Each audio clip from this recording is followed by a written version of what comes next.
Es un gusto saludar a nuestra audiencia de habla hispana. Mi nombre es Ángela Gómez y a medida que avanza este lunes en France 24 nosotros actualizamos las noticias. Vamos con los titulares de Directo América. Nuevos ataques israelíes contra Líbano. Al menos 6 personas, entre ellas un niño, murieron en el este y 4 rescatistas perecieron en el sur del país en las últimas 24 horas. Todo mientras el enviado especial de Estados Unidos, Amos Hochstein, intenta promover un alto el fuego en Beirut. Moldavia aprobó por un estrecho margen un referendo para blindar en la Constitución el proceso de adhesión a la Unión Europea, mientras habrá segunda vuelta de elecciones presidenciales el 3 de noviembre. La actual presidenta Maya Sandu logró 42% de los votos en primera ronda.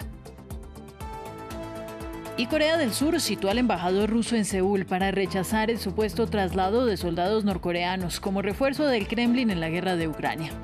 Occidente advirtió que si se confirma la participación del país comunista en la invasión, esto supondría una escalada significativa.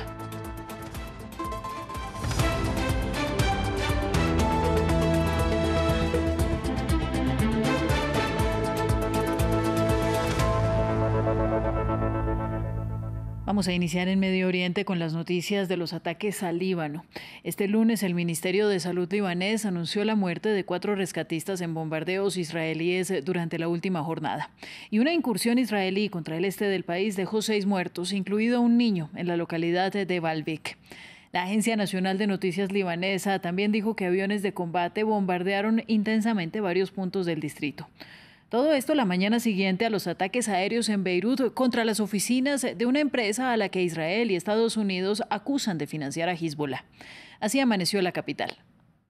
Esta mañana, Líbano se despierta con un nuevo escenario de destrucción. Anoche, el ejército israelí atacó una decena de objetivos en Beirut y en el sur del país. Estos ataques se llevaron a cabo muy cerca del aeropuerto internacional, cercano a la capital. Ayer, fuera de Beirut, más de 50 localidades fueron atacadas en el sur del país, cerca de la frontera con Israel. Algunos municipios fueron bombardeados varias veces. El ejército libanés anunció que 3 de sus soldados habían muerto en un vehículo que había sido blanco de fuego israelí. En total, 8 soldados libaneses murieron en estas operaciones. Israel dice tener como objetivo a Hezbollah y ayer atacó sucursales de Al-Qard al-Hassan. Según ellos, esta empresa de microcréditos financia a la organización. La ONU ha acusado a Israel de destruir deliberadamente un puesto de observación de los cascos azules. El ejército de Israel ha exigido en repetidas ocasiones que la FPNUL abandone sus posiciones a lo largo de la línea azul y han dañado deliberadamente posiciones de la ONU. A pesar de la presión ejercida sobre la misión y los países que aportan tropas, las fuerzas de mantenimiento de la paz permanecen en todas sus posiciones. El último de una serie de incidentes contra sus posiciones por parte de Israel, mientras que el enviado especial de Estados Unidos, Amos Hochstein, llega en Beirut el lunes con la esperanza de una mediación. El enviado especial de Estados Unidos, Amos Hochstein, precisamente ha dicho este lunes en Beirut que Estados Unidos estaba trabajando en una fórmula para poner fin al conflicto entre Israel y el grupo armado libanés Hezbollah para siempre, y que el compromiso con una resolución previa de la ONU que puso fin a la última ronda de conflicto en 2006 no sería suficiente. Aquel texto exigió que el sur del Líbano estuviera libre de tropas o armas que no fueran del Estado libanés.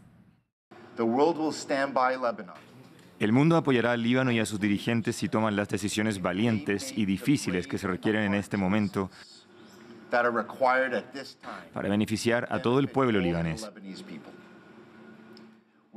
Estamos comprometidos con el pueblo libanés y con el futuro del Líbano.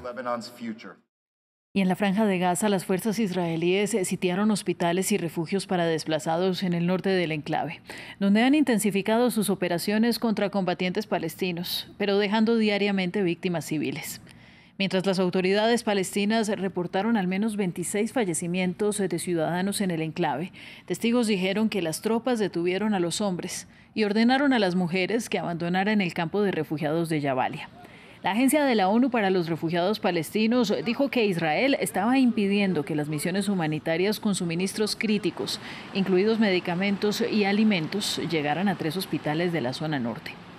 En tanto, el secretario de Estado de Estados Unidos partió de nuevo a Israel en búsqueda de un alto el fuego. Vamos a Moldavia, que aprobó un referendo para blindar el proceso de adhesión a la Unión Europea. Y según los resultados preliminares, el sí se impuso entre los votantes por un pequeño margen. Mientras en la elección presidencial habrá una segunda vuelta el próximo 3 de noviembre entre la actual presidenta proeuropea Maya Sandu y Alexander Stoyanoglu, un candidato apoyado por los socialistas prorrusos. Veamos. Una Moldavia que se inclina cada vez más a alejarse de la órbita de Moscú. Según el conteo preliminar y por un resultado muy ajustado, la ex República Soviética expresó su voluntad de iniciar el proceso para unirse a la Unión Europea. Unos comicios en los que Rusia habría intentado influir en la votación, según denunció la presidenta Maya Sandu. Grupos criminales trabajando junto a fuerzas extranjeras hostiles a nuestros intereses nacionales han atacado a nuestro país con decenas de millones de euros, mentiras y propaganda. Tenemos pruebas claras de que estos grupos criminales pretendían comprar 300.000 votos, un fraude de una escala sin precedentes. El Kremlin rechazó rotundamente las afirmaciones de compra de votos. Dijo que los comicios no fueron libres y que la oposición fue condicionada. Algunos votantes dijeron que querían la adhesión a la Unión Europea por más oportunidades y por el bien de la economía.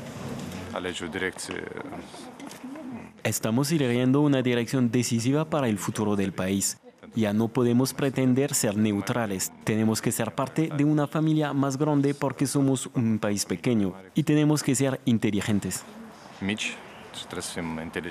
Mientras tanto, algunos moldavos en Moscú estaban en contra de un futuro europeo para el país. No queremos estar en Europa, queremos ser un país como éramos antes para poder regresar a casa con nuestros padres, hermanos y hermanas. Moldavia también elegía presidente y al no haber logrado asegurar más del 50% de los votos, Sandu se enfrentará al segundo favorito, el ex fiscal general Alexander Stoyanoglu, en una segunda vuelta el 3 de noviembre. Stoyanoglu, cuya candidatura fue apoyada por el tradicionalmente prorrusia Partido de los Socialistas, dijo que no participó en el referendo del domingo. En tanto, este lunes, el secretario de Defensa de Estados Unidos, Lloyd Austin, llegó a Kiev. Durante la visita, el funcionario estadounidense anunció un nuevo paquete de ayuda militar por cerca de $400 millones en armamento para Ucrania. Este encuentro ocurrió horas después de que Rusia realizara un nuevo ataque con drones en la capital ucraniana. Austin dijo en la red social X que Ucrania está teniendo problemas para contener una feroz campaña rusa en el frente oriental, que ha forzado a las fuerzas de Kiev a retirarse de forma progresiva de varias ciudades y poblados. Y sigue la tensión en torno a la posible participación de soldados norcoreanos en la guerra de Rusia contra Ucrania. Corea del Sur citó al embajador ruso en Seúl para expresar su rechazo al respecto. La OTAN no ha podido confirmar estas acusaciones, pero al igual que la Unión Europea advirtió que de ser así, supondría una escalada significativa. El Kremlin, a su turno, no respondió si estos señalamientos son ciertos, y aunque sí reconoció que hay una cooperación en curso, dijo que esta no está dirigida contra terceros países. Andrés Mesa Muñoz con los detalles. Es una confrontación entre potencias. Corea del Sur citó al embajador de Rusia en Seúl para protestarle por el envío de tropas de Corea del Norte a territorio ruso, que luego serían enviadas a combatir en la guerra en Ucrania. La participación de Corea del Norte en la guerra de invasión de Rusia es una violación de las resoluciones de la ONU y debe ser condenada como un acto ilegal por la comunidad internacional. Además, representa una grave amenaza para nuestra seguridad nacional y la seguridad de nuestro pueblo.